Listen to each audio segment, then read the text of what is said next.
FIDE Master John Curtis, and have I got a game for you.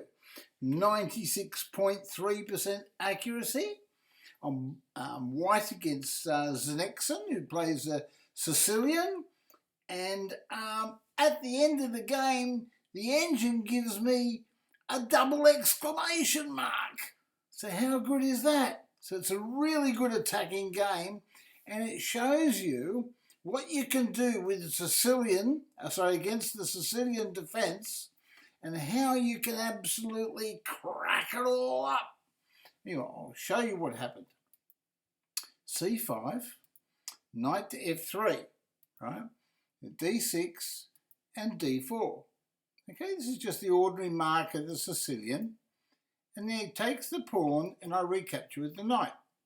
And this is all standard. Knight to F6 and knight to C3. All book moves. You can see the little book there. A6. Right, exactly. The Najdorf. Bishop to G5. Now, I play this often because I just like to get some attacking games in. And we'll just see how it goes. He plays E6. So I played Queen to F3. And that's a book move. Okay? And he played Bishop E7. So I castled. Another book move. And now, what does he play? Well, he played Queen C7. Star move, best move. So how do I reply here? I mean, what ideas should I try to play? Well, I remembered that Boris Spassky played a similar type of game where he played Queen G3 against Bobby Fischer. Right? I think it was Bobby Fischer. Anyway, we'll see what happened. So I played Queen G3, so it was good enough for him, it's good enough for me. Anyway, my opponent decided to be very ambitious. He played knight to B5 to D7. Well, not too ambitious, but just ambitious enough. So I played F4, and the whole idea of this move, Queen G3 and F4, is that you want to take the knight. And if he takes with the knight, you can pinch the pawn. You go pawn pinching and stuff, right? Anyway, he played B5, so I thought, well, okay, I'll take the knight. And then he took with the bishop, okay? Now, bishop takes F6 is an inaccuracy. It says it leads to losing material. So I played bishop takes pawn. Hold on a minute. I actually got two double exclamation marks in this game. The computer gave me those double exclamation marks. So it likes what I'm doing. Now, you might think, but the bishop can take the knight. But if the bishop takes the knight, we can play bishop takes knight check, the intermezzo, right, or the Schwitzenzug. So therefore, he really has to take the bishop, or he has to consider taking the bishop. Anyway, he took the bishop. He took the bishop, and then I took with the pawn, with the knight. Now, the whole idea is, the point of the sacrifice is he hasn't got time to settle himself down to get his counterattack with his extra piece. He's actually got to play a move. So he played queen there. That's a question mark move, right? Now, this misses a better way to move away from an attack. Queen to A5 might have been a better option. But from this position, have a look at what happens. After knight takes pawn check, the computer gave me an exclamation mark. It's given me it gave me a double exclamation mark. Now it's given me another exclamation mark. And now he moves his king over there. That's apparently the best move. And so I pushed the pawn on the bishop. That's a star move, best move. And then he moves his bishop back. Now, that's excellent. It says this moves back to safety. But knight takes bishop. The engine has given me another exclamation mark. And now rook takes. And now the point of the combination. Rook takes knight. Now you might think, hold on. What happened to black's queen side? Well, white's got 7 pawns and black's king is badly placed. And so, you'd think he might try rook to b8 or something like that. It's not that it's that effective, but at least it'd be something of a bit of a try, you know. But the way he plays it, it's pretty. It's going to get pretty horrid in a minute. He played queen there, which doesn't do anything, right? Because he might think that he's threatening bishop to a3, but he's not. Because I play this move. I get my rooks working. That's right. I considered queen f3, but it wasn't a good move. Anyway, the engine liked that move. It's a sensible defensive move, it says, because it protects my other rook and it consolidates my position. So he played g6, and I thought, well, okay, I'll play rook to d3. I want to change queens, if possible.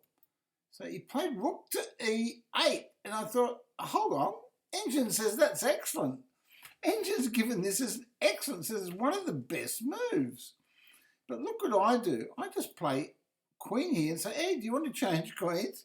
Well, if he changes queens, it's so dead loss, it's not funny. So he played queen up there. So I thought, well, I'll hit his queen with a knight. Right? Okay. And he gave me a check. So I thought, go away. And then if he does go away, he goes back down this line. If he goes back down this line, well, he hasn't achieved anything, has he? So he decided that he would take a pawn off. Anyway, have a look at my next move. What would you play here? This is what I played. Knight hits rook. And the Engine says, this is excellent. It's a good idea to take the outpost, it says. But what an outpost, eh? What an outpost, eh? Now, his rook's attacked. Now, if he plays rook anywhere, say across here or something like that, I could play rook takes bishop, right? So if he played rook here or something, I could actually play rook takes bishop, and when the king takes, I could play queen to h3 check, and that'd be a mate, right? Because he's nowhere to go for the king, and he'd have to put the rook in. But he doesn't do that. So he's trying to defend, so he takes the knight off, and the Engine says that's excellent because really that's all you've got, buddy. But then I just recapture. Now have a look at his position, will you? I think he's forced to play something like oh, it doesn't matter what he does. What does he do in his position? Well, he played queen takes pawn. The Engine says this allows a forced checkmate. Can you see the forced checkmate? Can you see the forced checkmate? I'll give you a second. Right, so you got to have a look. Can you see the forced checkmate? There's several ways to win here, yeah, but he wants to take that pawn, and this is the move. Queen checks. Now, where does his king go? Well, it's only got one square, so he plays king there. Now, what would you play in this position? There's a really nice move there. Okay, and he wants to take the pawn, doesn't he, right? He wants to take this pawn and try to survive. Queen takes pawn so he can play king here, right? Okay. Well, you could play rook to the 8th, yes, but this is the move that I played. Queen to e7, and the Engine gave me another double exclamation mark. So now, if he plays rook takes queen, just simply rook check. If he plays rook takes queen, it's just simply rook checks, right? Rook in and rook takes mate. So he can't do that, right? And if he plays rook here, we play queen takes rook check, right? And he plays king takes, and it's checkmate there. So we sacrifice the queen, right? So he looked at this and he says, oh, I don't like this. So you know what he did? He took a pawn with check. That's what he did. And then I moved in the corner. And then he flagged. He resigned because there's no defence.